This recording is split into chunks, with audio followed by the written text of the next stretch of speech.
On today's show, how have the LA Clippers managed to stay above 500 even with James Harden shooting so poorly? And what can they do to get 2 wins on the road in Houston coming up this week? Gonna be talking about it all on today's Locked On Clippers.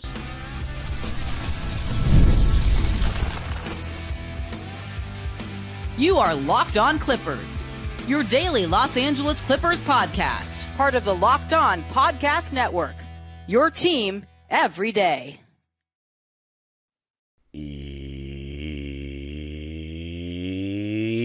Yes, sir. You are locking in with the Clips. Thank you for making Locked On Clippers the first listen of your day, your team every day. I'm your host, Darian Vaziri, born and raised in LA and in my 20th season as a Clipper fan. You can also follow me on Twitter and Instagram at DimeDropperPod and subscribe to my own YouTube channel, Dime Dropper, for even more LA Clipper and LA sports content.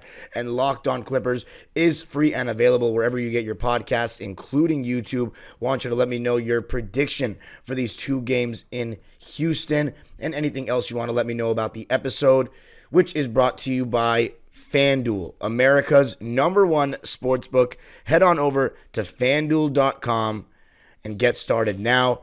And Locked On Clippers now has a daily newsletter. That's right, your favorite podcast now has a newsletter. Introducing the Locked On Clippers daily newsletter written by yours truly. A one-stop for ultimate team and league coverage delivered right to your inbox. Really helps if you sign up, please. Sign up for free now. It's free at LockedOnDaily.com. That's LockedOnDaily.com, and start your day with the all-new free Locked On Clippers newsletter.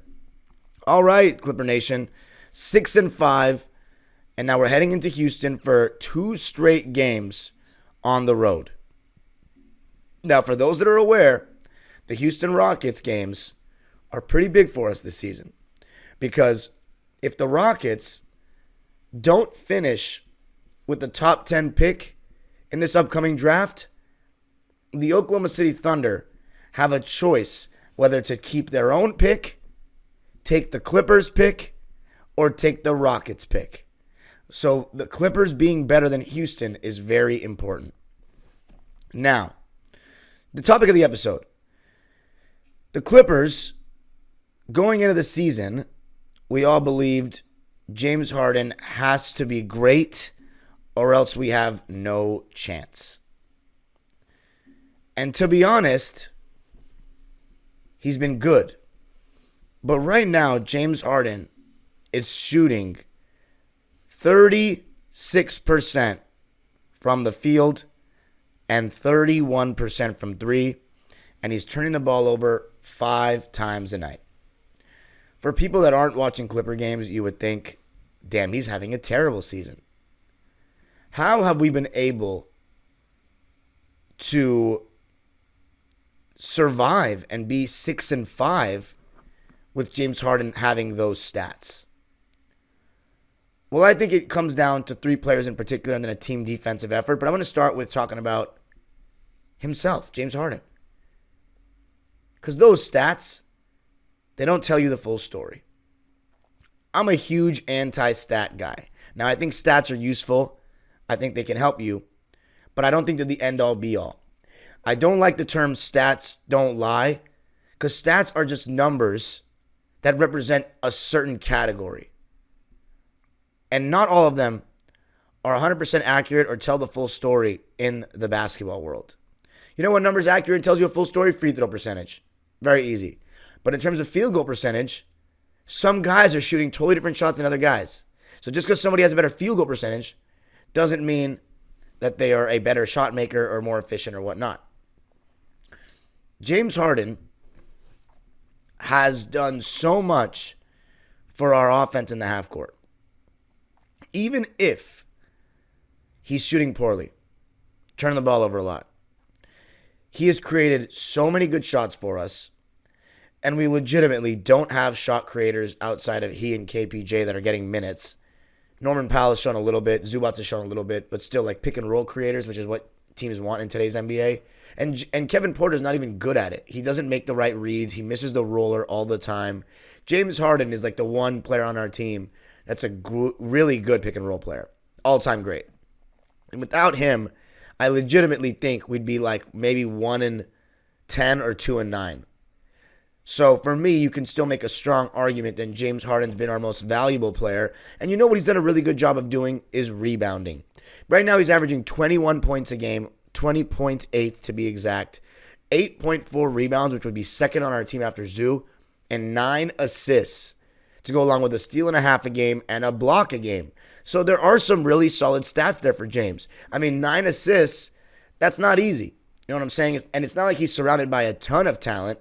Norman Powell, Ivica, Zubac, these guys have been excellent, but the likes of Terrence Mann haven't been great. You got some other inconsistent guys. So the fact that he's averaging 9 assists is huge. And then rebounding. You know, we don't really have a power forward. You know, Nico Batum is kind of the only one we really have at that position. And he's on the lankier side. You know, he started out as a small forward in this league. So we need all the help we can get on the glass. And James Harden taking some responsibility to begin this season by rebounding has been very useful. So my point is that just because James Harden is not shooting well doesn't mean that he's not playing well. He's had some rough games. His defense has not been good the last 4 or 5 games. But let me just tell you this. If he starts making his shots, then, I mean, Clippers are going to be really, really good. Could you imagine if he starts making threes at like a 38% clip? Everything's going to change. And I think what stands out more is the field goal percentage itself, because the three-point percentage has started to get a little bit better.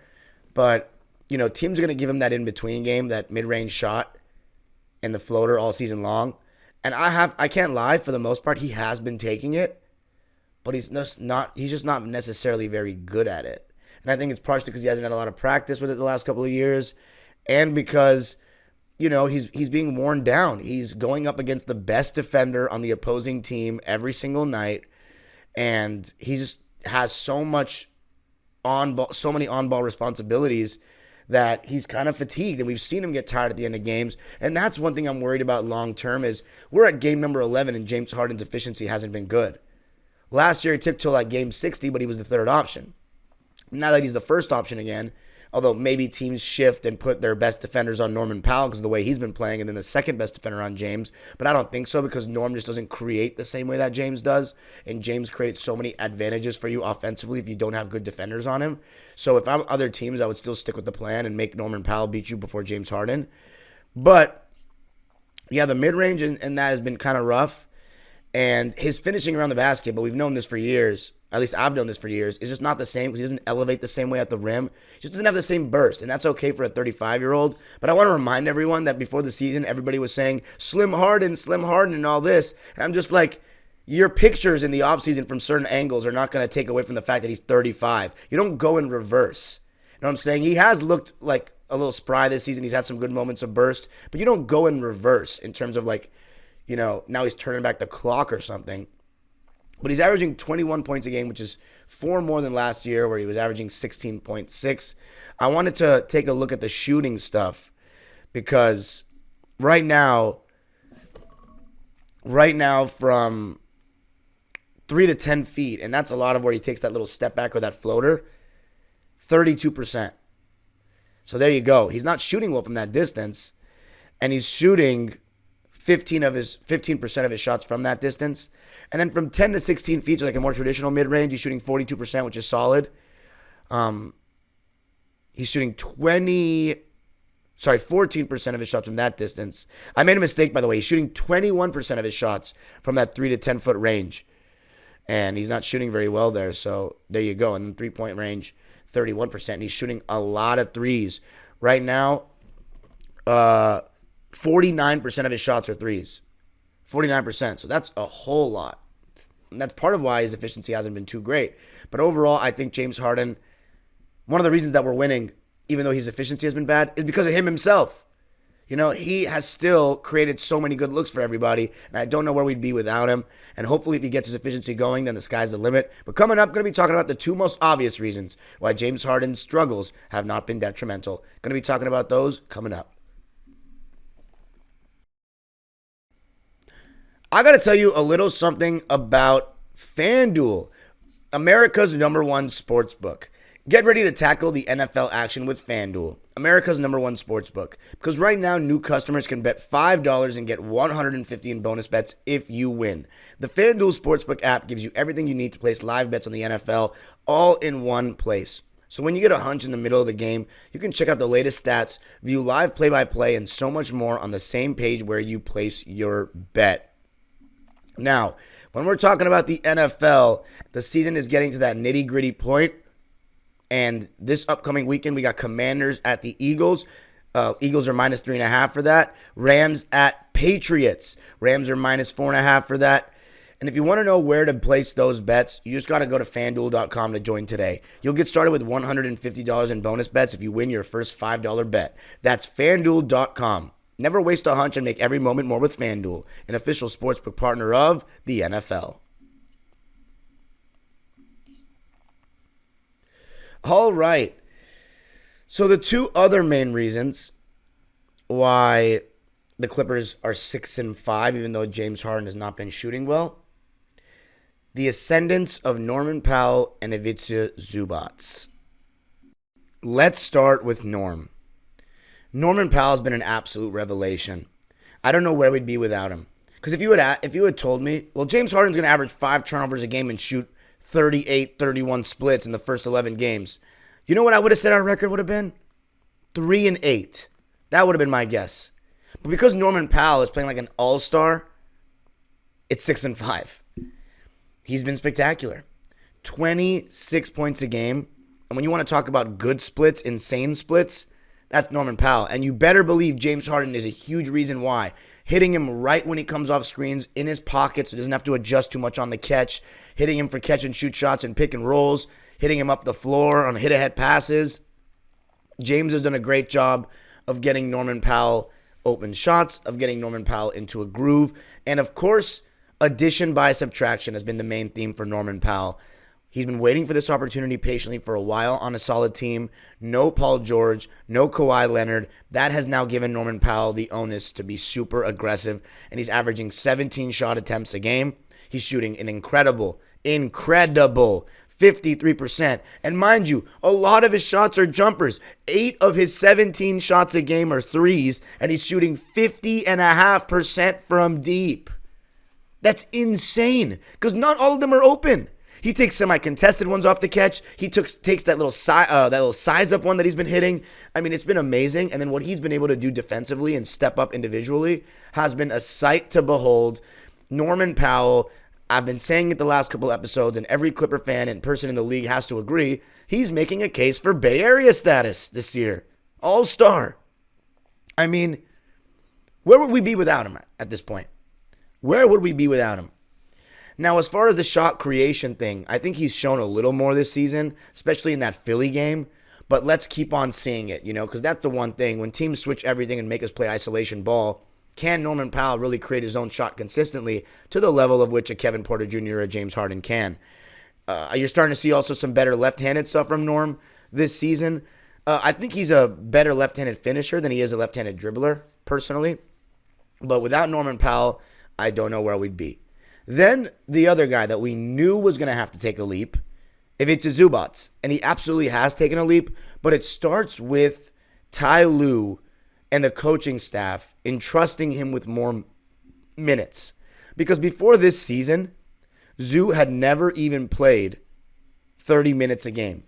And if you've been listening to this show or my personal channel, Dime Dropper, which you all have to subscribe to, for the last couple of years, I've done this show for 3 years now. This is my 3rd season, and I've done Dime Dropper for this is my 5th full season. If Zubac ever got 30+ minutes a night, he's a walking double-double.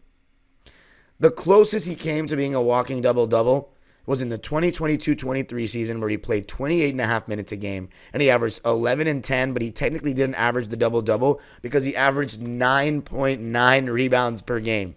This is in 2023. But now that he's getting 35 minutes a game, he's averaging 17 and 13, 16.9 points, 12.8 rebounds, and 1 block a game on 58.5% shooting. The free throw percentage has gone up a little bit. It's still at 62%, which would be a career low, so we need to see him get that number up. And that's been part of the reason we've lost games, quite frankly, and I love Zoo. But 17 and 13, if he averages those numbers all season long with the rim protection that he's had, I mean, I'm not saying he's going to be an all-star, but that's top 10 center in the league consensus and maybe top 5 center in the league type of numbers. I mean, 17 and 13? I didn't know he was going to do that. I thought maybe 16 and 10. And the crazy part is he's had some bad games and he's had those numbers. Remember what we used to say about Zoo? That some games he looks like he doesn't even belong in the starting lineup, and then other games he looks like one of the best centers in basketball? Well, this season, the floor on his games has been so much higher. He's had games where he's missed chippies, where he's missed free throws, but he's still got 15 and 12 because he's getting more minutes. And that tells you what he can do. I know Ty Lue loves his small ball. That's his thing. He loves the small ball. He loves the spacing. He loves that they can switch everything. But Zoo gives us an advantage over most teams. I like that we're finally leaning into him as a post-up player. I wouldn't call him a post hub, but we're leaning into him as a post-up player. And he's not only shown his improved post game with his right hand and left-handed jump hooks. And again, very few big men in the league can hit jump hooks with both hands. Very few. Very few players, honestly. And that push shot floater has improved tremendously. And much like Norman Powell, James Harden has probably had an even bigger hand in Ivica Zubac's progression and improved stats than Norm because he's a big man. So that means he's going to be involved in a ton of pick and rolls with James. James is so good at, finding the right pass at the right time. So he and Zoo's chemistry and having at full training camp this year has really come a long way and is paying dividends for us. And I'm happy for Zoo because he's never had a pick and roll player quite like James Harden. And now he's just getting some free points that he never really had. I just think we need to do a better job of continuing to feed Zoo throughout games, even when maybe he turns the ball over once. Maybe he misses 2 chippies. We got to keep going to him because what it does is it puts pressure on the defense to double team. It gets you a touch closer to the basket, and it keeps the big fella engaged. So Ivica Zubac and Norman Powell's really good seasons are the major reasons why, even though James Harden is not shooting well, we're still 6-5. But coming up, going to be talking about the one aspect of the team that everybody knew would be great. And so far, it is living up to the bill. The Clippers team defense.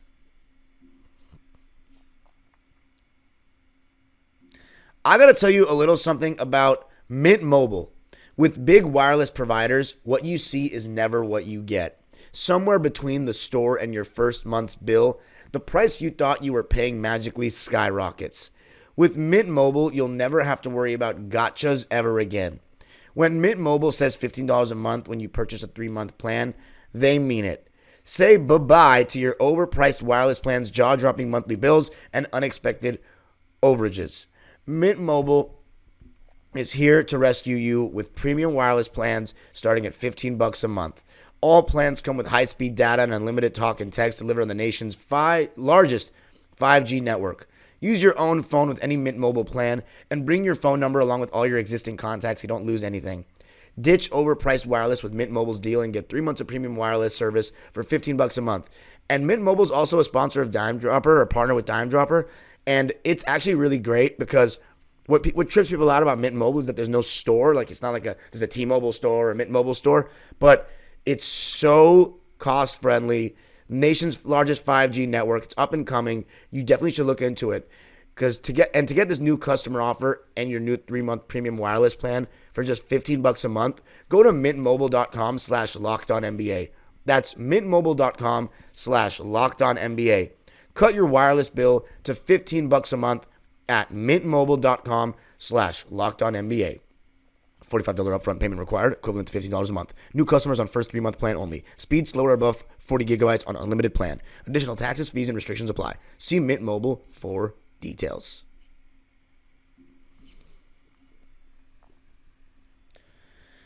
All right, Clipper Nation. So before we talk about these two games in Houston, I'm going to be talking about our defense a bit. We knew with the additions of Chris Dunn and Derrick Jones Jr. that our defense was going to be a priority, and Nico, that our defense was going to be a priority this season. Let's be a great defensive team for the first time in a couple years. And you know who was going to come along the crusade to help us out with that? Jeff Van Gundy. And people obviously love Jeff Van Gundy for his past, whether it be in coaching and broadcasting. But just seeing him on that sideline for us is really special. You know, to see his first job back in coaching, not in the NBA, but in coaching, because he did work for the Celtics last year as a consultant, is with the Clippers. And I've said this before on this show. Would Jeff Van Gundy ever have joined a Donald Sterling Clippers? No shot. He's basically the defensive coordinator, you know, like in football. He is always on his feet when we're on defense, constantly telling people where to go. You can see the anguish when we allow open threes. He's been God sent. And right now this season, the individual defenders, the Chris Dunn, the Derrick Jones, Terrence Mann, Nico Batum, even Norman Powell, and of course Ivica Zubac, they're all living it up to the hype. Norman Powell's doing even better than we expected. Terrence Mann, defensively, I think he's been fine. I think it's offensively where I've had my issues, and I talked about him plenty in the last episode, so I'm not really going to say much about him in this one. But right now, in terms of defensive rating, the Clippers are number 9 in the league, which sucks because before the OKC game, we were literally top 5, but because it's still early in the season and one game can be so volatile to the averages, we're now in 9th. The Oklahoma City Thunder are in 1st, and the Orlando Magic are in 2nd, and those kind of hold up true because of last year they were very good defensive teams as well, both in the top 5. But we just said, let's see if we can be a top 5 defensive team, but I said without Kawhi, we can be top 10 still. And that's surely happening because, you know, Houston, I think these two games will be a little bit more defensive-minded, especially considering that Houston right now is 4th in defensive rating, and of course with Ime Udoka, they're going to be a hard-nosed defensive team. But we can probably get that average down and our ranking up in the next 2 games. But let's talk about those next 2 games real quick. Houston, as I said, these are big games, and they're a very solid team. Their backcourt of Fred VanVleet and Jalen Green will be a challenge. Now, I'm thinking we put Derrick Jones Jr. and Jalen Green to match his athleticism and length. We have Terrence Mann guarding Fred VanVleet, and I think they'll be fine with that. The international big man matchup between Alperen Şengün and Ivica Zubac should be fascinating. I think we got to see how Şengün guards pick and rolls. I know before last season, defense was a huge weakness for him, but he got a lot better protecting the rim last year. I still want to see how far it's come. Let's see if James Harden can put on a show for the crowd that, you know, supported him like no other over in Houston, where he's, by a lot of accounts, the 2nd greatest Rocket of all time behind Hakeem Olajuwon, at lowest, 3rd behind Moses Malone. But let's see if he can put on a show. Let's see if we're due for a great James Harden scoring game. I feel like we've been due for a great Harden scoring and shooting game. We haven't gotten it. Maybe being back in that familiar surrounding of the Toyota Center will bring out the best in the guy. But I'm not too worried about our perimeter defense. Dylan Brooks is going to be on James Harden, I bet. Then Fred VanVleet on Norman Powell, or vice versa. So I'm more worried about, are we going to be able to score enough points? It's also going to be the return of Kevin Porter Jr. to Houston. So that should be very interesting to see how he's received, because I know he had a really shaky exit with them. But it should be a very fun game. The thing about Houston is they're pretty deep. They've got guys like Amen Thompson, Reed Shepherd, and Tari Eason, a good young core that comes off their bench. I think we have a decent bench, but they're pretty inconsistent. It really all depends on how KPJ's doing. Amir Coffey can be inconsistent offensively, but I think defensively he's been pretty good. I think a lot of it comes down to, can Norman Powell still get those clean looks, even though he's going to have either Dylan Brooks or Fred VanVleet breathing down his neck? And then can James Harden create a lot of good shots for us? Because James Harden, I mean, he's the engine, the system. It's going to come down to him. I personally think we split these 2 games. I think we get one of them. I would love to get greedy and get both, but my prediction is just that we'd be getting one of them. But our defense, I think that's a major thing. I think Chris Dunn's been so important this season with the way he's put on ball pressure. And when Chris and Nico come in the game, you can just see an added level of intensity guarding the ball. They're right into the chest of the defenders. They do an incredible job using hands in the passing lanes or hands when they're guarding the ball to minimize your passing windows. They do a great job of that. I think our defensive rotations have been really solid. We have guys that can get out quickly to the perimeter and just cover ground really well, especially Derrick Jones Jr., who seemingly can take one step from behind the three-point line and be at the foul line. So, and then, of course, Ivica Zubac, who just doesn't get enough credit protecting the rim like he should. Our defense has been good. It's just a matter of now, can we beat Houston? Let's get at least one. It'll be tough, though. They're a good team. You can follow me on Twitter and Instagram at DimeDropperPod. Subscribe to my own YouTube channel, Dime Dropper, for even more LA Clipper, LA Sports, and NBA content. I'll be live after the Laker game tonight. So I'll talk about the Clipper game and the Laker game tonight, most likely. Actually, I don't know about the Laker game. I've missed too many of them. But I'll be live tonight, regardless, on my personal channel. And, of course, Locked On Clippers 5 days a week and the daily newsletter. Don't forget, your favorite podcast now is a newsletter. And sign up at LockedOnDaily.com. And Locked On Clippers is free and available wherever you get your podcasts, including YouTube. Let me know what you think of the episode. Make sure you subscribe. Hit the notification bell. We are about 800 subscribers away from 7,000. So let's keep on going and get to that 7,000. The age-old proverb continues. Go Clippers.